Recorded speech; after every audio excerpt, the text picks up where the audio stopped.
Hello everyone, আশা করি সবাই ভালো আছেন। আমিও ভালো আছি। তো আজকে যে বিষয় নিয়ে কথা বলবো, আপনারা তো টাইটেল দিয়ে বুঝতেছেন। অনেকেই আমাকে মেসেজ করে যে ভাই, আপনার মাধ্যমে আমরা যাওয়ার জন্য প্রস্তুত, যদি ভালো কোনো ওয়ে থাকে আমাদের জানাবেন। তো বিশেষ করে হচ্ছে অনেকেই আমার সবসময় আমার ভিডিওগুলো অনেকদিন যাবত দেখে আসতেছেন। অনেকে আমাকে মেসেজ করেন, অনেকে আমার সাথে কথা বলেন যে ভাই যদি ভালো কোনো অপশন থাকে ভালো দেশে তাহলে আমাদের জানাবেন, আমরা আপনার মাধ্যমে যাব। তো যাই হোক, আজকে এরকম একটি দেশের কথা বলবো। সেই দেশের আলোচনা করবো আজকে এই ভিডিওর মাধ্যমে। তো যারা এখন আমার ইউটিউব চ্যানেল সাবস্ক্রাইব করেন, সাবস্ক্রাইব করে নেবেন। যারা ফেসবুক পেজ আমাকে ফলো করেন, অবশ্যই ভিডিওটা ভালো লাগে একটু ফলো করে রাখবেন। আজকে আমি আপনাদের এরকম একটি দেশের কথা বলবো, সেটা সচরাচর আমাদের বাংলাদেশে অনেক লোকই দেশটা চিনেন। বর্তমানে অনেক লোকই যাওয়ার জন্য আগ্রহী, অনেকে যাচ্ছেন। বিশেষ করে হচ্ছে বাংলাদেশ থেকে অনেকেই এই দেশে যাওয়ার জন্য আগ্রহী কিন্তু যেতে পারতেছেন। একটি সমস্যা, সেটা সমস্যা হচ্ছে কি, সেই দেশের এম্বাসিটা আমাদের বাংলাদেশে নাই। সেটা দেখেছে আমাদের দেশ থেকে আরেকটা দেশ এম্বাসি ফেজ হয়ে তারপর যেতে হয়।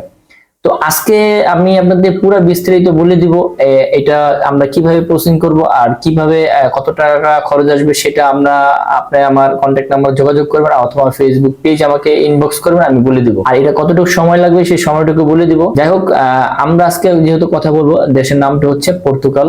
এটা সবাই চিনেন। পর্তুগাল হচ্ছে একটা ইউরোপের ভিতরে একটি দেশ, সেটা খুবই উন্নতিশীল দেশ।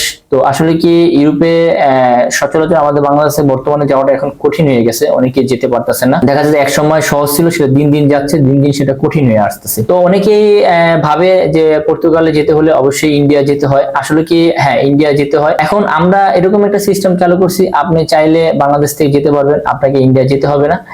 তো অনেকেই আমাকে ফোন করে বলে যে ভাই, যদি এরকম যদি ভালো সহজ পদ্ধতি থাকে তো আমাদের জানাবেন। তো এটা তাদের জন্য যারা সবসময় আমার ভিডিওগুলো দেখেন, আমাকে বিশ্বাস করেন, এটা তাদের জন্য ভিডিও। যদি আপনারা পর্তুগালে যদি যেতে চান, ইউরোপের দেশে যে কোনো দেশে যদি একটা আপনি যদি স্থায়ীভাবে সেটেল হতে চান, তাহলে দেখা যাচ্ছে সেই ক্ষেত্রে আপনি পর্তুগাল হতে পারে বেস্ট।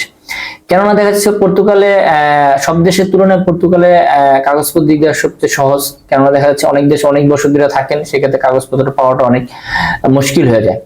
তো সেই ক্ষেত্রে দেখা যাচ্ছে পর্তুগালে অল্প সময়ের ভিতরে আপনি কাগজপত্র পেয়ে যাবেন, সেখানে বৈধভাবে আপনি থাকতে পারবেন। দেখা যাচ্ছে ওখান থেকে সেটেল হয়ে আপনি ইউরোপের যে কোনো দেশেই আপনি কাজ করতে পারবেন। এখন কথা হচ্ছে আমাদের এই পর্তুগালের বেশ কিছু ডিমান্ড আছে, ভালো ডিমান্ড আছে। সেটা আমাদের কিছু টেকনিশিয়াল কাজ জানা লোক আমাদের প্রয়োজন। সেটা হচ্ছে দেখা যাচ্ছে আপনার মেশন অথবা স্টিল ফিক্সার অথবা কার্পেন্টার, এইসব ধরনের যারা টেকনিশিয়াল হাতের কাজ জানেন তারা দ্রুত আমাদের সাথে যোগাযোগ করবেন। আমাদের এগুলা অলরেডি ডিমান্ড আমাদের হাতে আছে।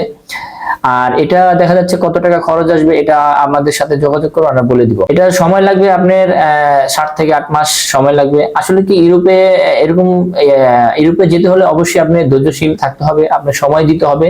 যদি আপনি সময় দিতে পারেন সেই ক্ষেত্রে আপনি ইউরোপে যেতে পারবেন। আর দেখা যাচ্ছে ইউরোপের কাজটা মানে অল্প সময়ের ভিতরে হয় না, সেটা আপনি দীর্ঘ সময় লাগে। তো যাদের ধৈর্য আছে, যাদের আপনাদের টার্গেট আছে যে আপনারা না ইউরোপে যাবেন, সময় দিবেন, তারাই আসবেন। কেননা দেখা যাচ্ছে এইসব কাজ কোনো তাড়াহুড়ো করে কাজ হয় না, এগুলা স্টেপ বাই স্টেপ ধাপে পার করে তারপর হচ্ছে কাজগুলো শেষ করতে হয়। এখন অনেকে কথা আমাকে বলবেন, প্রশ্ন করবেন যে ভাই, পর্তুগালে যেতে হলে তো ইন্ডিয়া যেতে হয়। হ্যাঁ, ইন্ডিয়া যাওয়া লাগে, কিন্তু এখন বর্তমানে আপনি চাইলে বাংলাদেশ থেকেও পর্তুগালের জন্য অ্যাপ্লাই করতে পারবেন। তো পর্তুগালের কাজ আমরা বাংলাদেশ থেকে করব, সেটা বাংলাদেশের বিএসএফ গোলবাল আছে, এখানে আপনার অ্যাপয়েন্টমেন্টের ডেট নিয়ে আপনি সরাসরি নিজে পর্তুগালে ফাইল জমা দিতে পারবেন। তো এটা কথা হচ্ছে আমাদের যে ডিমান্ডটা আছে, এই ডিমান্ডে যে খরচটা আসবে, শুধু আপনার এম্বাসি খরচটা আপনি নিজের বহন করতে হবে। আর ভিসা বাবদ কত টাকা খরচ, এটা আমাদের হটলাইনের সাথে যোগাযোগ করবেন, আমরা বিস্তারিত বলে দিব। আর দেখা যাচ্ছে এই যে এম্বাসি যে টাকাটা খরচ আসবে, যদি কোনো ক্ষেত্রে যদি আপনি ভিসা যদি এম্বাসি আপনাকে না দেয়, সেই ক্ষেত্রে এই টাকাটা আপনি নিজের বহন করতে হবে। যারা পর্তুগালে যাওয়ার ইচ্ছা, অনেকেই অনেকদিন ধরে স্বপ্ন দেখতেছেন ইউরোপে যাবেন, অপেক্ষায় আছেন, আমি তাদেরকে সাজেশন করবো আপনারা আসেন। আমরা আপনার ফাইল ওরকম ভাবেই কাজ করব যে ভিসা যেন হয়। কেননা দেখা যাচ্ছে সবার ভিসা হবে না। এখানে দেখা যাচ্ছে আপনার অবশ্যই এইসব কাজের টেকনিশিয়াল জানা থাকতে হবে। দেন কাজের মিনিমাম 1 থেকে 1.5 মিনিটের একটা ভিডিও দিতে হবে যে আপনি কাজটা করতে পারেন, এটা একটা প্রমাণপত্র লাগবে। তো যাই হোক, অনেকেই আমাকে বলে যে ভাই, ভালো কোনো যদি অপশন থাকে আমাদের জানাবেন। তো আমি আপনাদের জানাই দিলাম। যাই হোক, এখন যেহেতু আমি বেশ কিছু দেশ নিয়ে কাজ করতেছি, আপনারা অনেকেই জানেন। আর অনেকেই আমার মাধ্যমে অনেক দেশে গেছেন, আপনারা যারা গেছেন তারা তো অবশ্যই জানেন যে আমার কাজগুলো কিরকম। আসলে কি আমরা যেভাবে কাজ করি দেখা যাচ্ছে, আমরা যেটা নিয়ে মার্কেট করি দেখা যাচ্ছে ওইটা ওই মার্কেট অনুযায়ী যদি আমাদের মাধ্যমে লোক যায়, পরবর্তী দেখা যাচ্ছে তাদের রেফারেন্সে আমাদের এখানে অনেক লোক আসে, সেক্ষেত্রে দেখা যাচ্ছে আমাদের ওরকম মার্কেটিং করতে হয় না। আর দ্বিতীয় কথা হচ্ছে যেহেতু আমি ভিডিও অনেক দেরিতে দেরিতে ছাড়ি, এটার ভিডিওগুলো আমি অনেক আগে আপনাদের বলছি স্যার, কারণটা হচ্ছে দেখা যাচ্ছে ভিডিও করতে সময় লাগে, টাইম লাগে, অনেক কাজ করতে হয়, সেই ক্ষেত্রে দেখা যায় একটু দেরিতে ভিডিওগুলো ছাড়ি। তো যাই হোক, যারা ইউরোপে যাওয়ার ইচ্ছা তারা দ্রুত আমাদের সাথে যোগাযোগ করেন।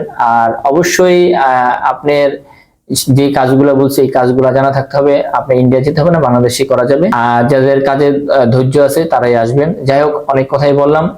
যারা এখন আমার ইউটিউব চ্যানেল সাবস্ক্রাইব করে রাখবেন, দেখা যাচ্ছে পরবর্তী ভিডিও আপলোড করলে অবশ্যই আপনি আমার ভিডিওগুলো দেখতে পারবেন।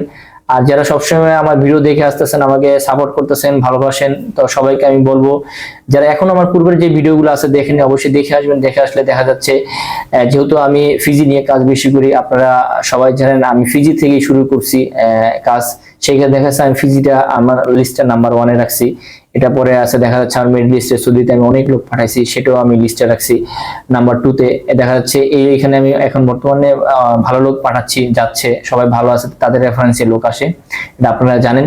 তো যাই হোক, ভিডিওটা অনেকেই বলবে যে সোহেল ভাই তো এখন আবারও ইউরোপে নিয়েও কাজ করতে। হ্যাঁ, আসলে আমি আপনাদের বলছি যদি ভালো কোনো অপশন থাকে অবশ্যই আপনাদের মাঝে আমি শেয়ার করব। তো সবাই ভালো থাকবেন। আজকে